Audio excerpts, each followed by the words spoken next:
আউযুবিল্লাহি মিনাশ শাইতানির রাজিম বিসমিল্লাহির রহমানির রহিম। অটোক্যাডের সিলেকশন আমরা যে করে থাকি, বিভিন্ন অবজেক্ট সিলেক্ট করি। তো বিভিন্ন অবজেক্ট সিলেক্ট করার কিছু সিস্টেম আছে অটোক্যাডের ক্ষেত্রে। যেমন আমরা দুইভাবে সিলেক্ট করতে পারি। একটা হচ্ছে মাউসের মানে স্ক্রিনের ডান পাশ থেকে ক্লিক করে ডান থেকে বাম দিকে আসে সিলেক্ট করতে পারি, আর একটা হচ্ছে যে বাম থেকে ডান দিকে এসে সিলেক্ট করতে পারি। তো এখানে দেখেন, যখন ডান থেকে বাম দিকে আসবো সিলেক্টের জন্য তখন একটা গ্রিন কালারের মতো সিলেকশন হবে, আর যখন বাম থেকে ডান দিকে যাব তখন একটা ব্লু কালারের মতো দেখা যাচ্ছে। তো এখানে সিলেকশনের যে ব্যাপারটা, শুধু এটা অটোক্যাডে নয়, অটোক্যাড, স্কেচআপ, আরও বিভিন্ন এই ক্যাড রিলেটেড যে সফটওয়্যারগুলো আছে এইগুলাতে এই জিনিসটা অনেক সুন্দর একটা সিলেকশন।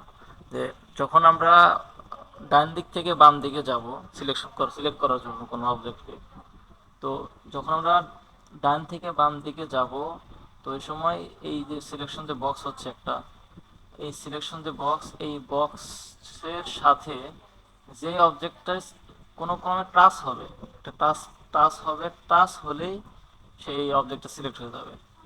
যেমন দেখেন এখানে টাচ হয়েছে একটা, কোনো মতো টাচ হয়েছে, সিলেক্ট হয়েছে। এটা টাচ হয়নি, সিলেক্ট হয়, টাচ হলে সিলেক্ট হয়ে যাবে। হ্যাঁ, সিলেক্ট হয়ে গেছে। এই দুটো টাচ হয়েছে, তিনটা টাচ হয়েছে, সিলেক্ট হয়েছে। আর যখন আমরা বাম দিক থেকে ডান দিকে সিলেক্ট করতে যাব, তখন যেটা হবে যে এই বক্সের ভিতরে যে অবজেক্টগুলো আসবে তাহলে সেটা সিলেক্ট হবে। বক্সের বাইরে একটু কোনো অবজেক্টের কোনো একটা অংশ বক্সের বাইরে থাকলে সেটা সিলেক্ট হবে না। হ্যাঁ, এই যে যেমন একটু এই লাইনগুলা কিন্তু ইয়ে আসছে, বক্সের সাথে টাচ হয়েছে কিন্তু সম্পূর্ণটা বক্সের ভিতর না আসার কারণে এটা সিলেক্ট হয়নি। হ্যাঁ, তো এটা হচ্ছে সিলেক্ট। এটা অনেক কাজে লাগে, এটা আমরা যখন প্র্যাকটিক্যালি কোনো কাজ করতে যাব, কোনো প্রজেক্ট করতে যাব তখন এটা কাজে লাগবে। তো এটা হচ্ছে সিলেকশনের ব্যাপারটা। আবার মাউসে ক্লিক করে ধরেও এই সিলেকশনও করা যায়। এটাকে বলা হয় হচ্ছে স্পেশনও কি যেন বলে, মনে নেই। তো এটা একটা সিলেকশন। আর এখানে আমরা আরও কিছু দেখতে পাচ্ছি, টেক্সট। টেক্সট এটা আমরা টি ই এক্স টি দিয়েও করতে পারি। টেক্সট সিলেক্ট করার পর ইন্টার দেওয়ার পর এখানে একটা বক্স চাচ্ছে, লাইন চাচ্ছে, এখানে লাইন দিয়ে দিলাম, দিয়ে দেওয়ার পর এখানে টেক্সট লিখলে টেক্সট হয়ে যাবে। এই টেক্সট ডবল ক্লিক করলে এখানে দেখাচ্ছে। এখানে আমরা বিভিন্ন চেঞ্জ কি করতে পারবো, টেক্সটটা অনেক কিছু লিখতে পারবো। কিন্তু আমরা যেটা করতে পারবো না, এখানে টেক্সট করার পরে এখানে ইন্টার দিলে দেখবেন দ্বিতীয় লাইনে আসে না। আমরা ওয়ার্ড বা অন্যান্য যে এরকম টেক্সট লেখার যে ফাংশনগুলো আছে, সফটওয়্যারগুলো আছে, সেখানে আমরা কিন্তু ইন্টার দেওয়ার পরে নিচের লাইনে চলে আসে, কিন্তু এখানে নিচের লাইন চলে আসতেছে না। তো নিচের লাইনে করতে চাই, তো যেটা করতে হবে এটাকে সিলেক্ট করার পরে লেয়ারটা চেঞ্জ করে দিই, টেক্সট লেয়ারে দিয়ে দিই, টেক্সট লেয়ার দিয়ে দিলাম। তো এটা সিলেক্ট, যেটা মানে দ্বিতীয় লাইনে আসার জন্য যেটা করতে হবে সেটা এখানে সিলেক্ট করার পর এটাকে এম টেক্সট করতে হবে। Text M text M text M text যদিও আলাদা একটা জিনিস, তো আমি এই লেখাটাকে এম টেক্সট করতে চাচ্ছি। তার কি করতে হবে, সিলেক্ট করে এটা এক্সপ্রেস টুল থেকে কনভার্ট টু এম টেক্সট। এখন আমরা ইন্টার দিলে দ্বিতীয় লাইন চলে আসবে। বা এটা আমরা ইদেও করতে পারি, M text edit, M text করতে পারি। যাই হোক, এখানে যে এক্সপ্রেস টুল থেকে কনভার্ট টু এম টেক্সট আমরা হোমে যাই। এই টেক্সট আমরা টেক্সট ফরম্যাটে নিয়ে নেব। টেক্সট আমরা ডবল ক্লিক করলে এখানে দেখবেন যেটা করা যাবে, এখানে ডবল ক্লিক করার পরে এখানে টেক্সটের ফ্রন্ট ফ্রন্ট স্টাইল চেঞ্জ করতে পারবো। টাইম নিউ রোমান দিয়ে দিই, টাইম নিউ রোমান। তারপরে এখানে বাই লেয়ার টেক্সট, এগুলো ঠিক আছে, বোল্ড করতে পারবো, ক্লিক করতে পারবো, আন্ডারলাইন করতে পারবো, এভাবে বিভিন্ন কিছু করতে পারবো। উপরের লাইন দিতে পারবো, এখানে কমা দিতে পারবো সাইজ। এখানে সাইজ কমানোর জন্য করতে হবে যেটা, যেমন 100 ফুট দিতে চাই আমি। সরি, এখানে ক্লিক হয়ে গেছে। 100 ফুট, এন্টার। 100 ফুট হয়ে গেছে এটা। এইটা করতে হয় এভাবে। আমরা এটাকে ইচ্ছা করলে এখান থেকে স্কেল দিয়ে বড় করতে পারি।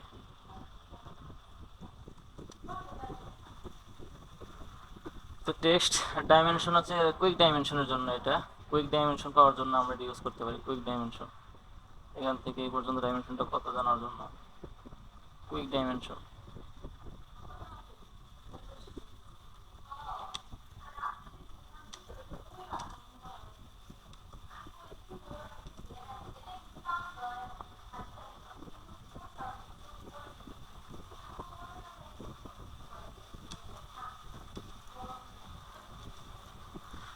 এখানে আমরা যদি ডাইমেনশন শুধু কুইক ডাইমেনশনের জন্য মানে তাড়াতাড়ি করতে চাই, কোনো ডাইমেনশন বের করতে চাই, সেক্ষেত্রে বের করতে পারবো। ডাইমেনশন ডাইমেনশন ওপেন করে নিই, ডাইমেনশন। আর এটা হচ্ছে লাইনের ডাইমেনশন। এখানে ডাইমেনশন বিভিন্ন রকম আছে, অ্যাঙ্গুলার, যদি অ্যাঙ্গেল আছে অ্যাঙ্গেল বের করার জন্য, আর্কের লেন্থ বের করার জন্য রেডিয়াস, আর্টসের লেন্থ বের করতে পারবো, রেডিয়াস বের করতে পারবো, ডায়ামিটার বের করতে পারবো, কোঅর্ডিনেট বের করতে পারবো। যেমন এখানে কোঅর্ডিনেট চাপ দিই, তাহলে এটা হচ্ছে 368 ফুট, মানে যে এক্স ওয়াই যে 0 বিন্দু আছে সেখান থেকে। আচ্ছা, আর একটা জুমের ব্যাপারে যেটা বলতে চাচ্ছি, জুম আমরা কোনো সময় দেখি অনেক সময় সব হাঁটাটা হারাই ফেলছি, সাদা হয়ে গেছে, জুম করে খুঁজে পাচ্ছি না কোথাও।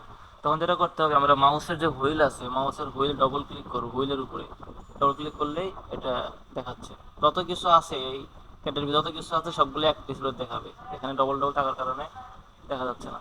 আচ্ছা, এখন চলে আসছে, ডবল ক্লিক করে চলে আসবে। বা A enter, Z enter, Z enter, মাউসের হুইলে ডবল ক্লিক করলে আমরা এটা পেয়ে যাব। আমরা এখান থেকে আরও যেটা করতে পারি, আমরা ডাইমেনশন বের করতে পারি, এখানে লাইনের ডাইমেনশন বের করতে পারি, তারপরে অ্যাঙ্গেল বের করতে পারি, অ্যাঙ্গুলার এই বের করতে পারি, বা আমরা এখানে অ্যাঙ্গেল বের করতে পারি, এইটা আর এইটা দুটোর অ্যাঙ্গেল কত, 43 ডিগ্রি, এই লাইনটা এই লাইনটা। তারপরে আমরা এখান থেকে আর্টস তো করি না, আর্টসের লেন্থ রেডিয়াস বের করতে পারবো। কোনো একটা সার্কেল বা গোল কিছু একটা আছে, এখানে যদি আর্টসের রেডিয়াস বের করতে পারবো, রেডিয়াস দেখাচ্ছে, এটা হচ্ছে রেডিয়াস। তারপরে আমরা ডায়ামিটার বের করতে পারবো, এটা ডায়ামিটার। তো এগুলো হচ্ছে বিভিন্ন কিছু। এখানে আরেকটা জিনিস হচ্ছে টেবিল, আমরা ইচ্ছা করলে এখান থেকে টেবিল অ্যাড করতে পারবো, টেবিল ড্র করতে পারবো, কলাম টলাম যদি থাকে লাগে। এখানে কিন্তু আমরা টেবিল ইউজ করতে পারবো।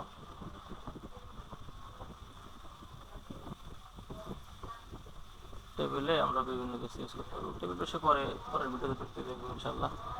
লিডার, এখানে লিডারের একটা বিষয় আছে, সেটা হচ্ছে এই লিডারটা আমরা কোনো কিছুকে বোঝানোর জন্য, দেখানোর জন্য লিডার ইউজ করি। লিডারে ক্লিক করলাম, ক্লিক করার পরে এই এখানে যেখানে ক্লিক করলাম সেটা একটা তীর সাইন দিয়ে দেখাবে, এখানে দিলাম, এখানে লেখা, তো এটা অনেক ছোটো হয়ে দেখাচ্ছে। লিডারের সেটিং আমরা চেঞ্জ করে দিই, এটা সিলেক্ট করি, সিলেক্ট করার পরে এই যে প্রপার্টিস, মাউসের রাইট ক্লিক করলাম, প্রপার্টিসে গিয়ে এখানে লিডারের সিলেক্ট হয়ে আছে, সেই সিলেক্টের সব সেটিং এখানে চলে আসে, প্রপার্টিস চলে আসছে, ডাইমেনশন লেয়ারে আছে, বাই লেয়ার আছে, সব কিছু আছে। তো এখানে আমরা টেক্সট এগুলো লিখছি যে দেখাচ্ছে। টেক্সটের বিষয়ে আমরা দেবো, টেক্সট হাইটটা বাড়িয়ে দিই, টেক্সট দিলাম 100 দিয়ে দিলাম, 100 দিয়ে এতটুকু আসছে টেক্সট হাইট। এখানে আরও একটু কমাই দিই, 50 টেক্সট হাইট, আর এগুলো বাড়াই দিই, বুঝতে সুবিধা হবে। আর এখানে টেক্সটের বিষয়ে আরও কিছু, টেক্সটের আমরা অন্য কিছু করতে পারি, যেমন হচ্ছে লিডার লাইন স্পেস, বিভিন্ন কিছু আছে, এটার গ্যাপ ট্যাপ, এগুলো সেখানে দেবো। যেমন অ্যারো হেড, এই ক্লোজ ফিল্ড দেওয়া আছে, আমরা অ্যারো হেড মানে চিহ্নটাকে বিভিন্ন কিছু তীর চিহ্ন ডট দিতে পারি, মানে আমরা বিভিন্ন কিছু করতে পারি, ডাইমেনশনের জন্য এটা আমরা করতে পারি। আর এখানে অ্যারো সাইজটা আমি দিয়ে দিলাম হচ্ছে 50, দেখেন 50 দেখাচ্ছে। এইভাবে আমরা করতে পারি। আশা করি ইনশাল্লাহ সবাই বুঝতে পারতেছি। তো এইভাবে আমরা ডাইমেনশনগুলো দিতে পারি। তো এই ছিল লিডার ছিল লিডার। প্রপার্টিস আছে, বিভিন্ন ম্যাচ করতে পারি আমরা, ম্যাচ লেয়ার, এখানে যে লেয়ার ম্যাচ করার জন্য মনে করেন আমার একটা লেয়ার আছে, এই লেয়ারটাকে ম্যাচ করার জন্য, যেমন ডাইমেনশন লেয়ার আছে, লাইনটা লাইন লেয়ার আছে, ম্যাচ লেয়ার, এটাকে এই লেয়ার করে দিলাম, এটা ওয়াল, সরি হচ্ছে না, আচ্ছা পরবর্তী। তো এগুলো আমরা করতে পারি। এর পরবর্তী ভিডিওতে ইনশাল্লাহ আমরা যেটা জানবো যে ব্লগ কীভাবে বানাতে হয় আর কিছু সম্পর্কে আমরা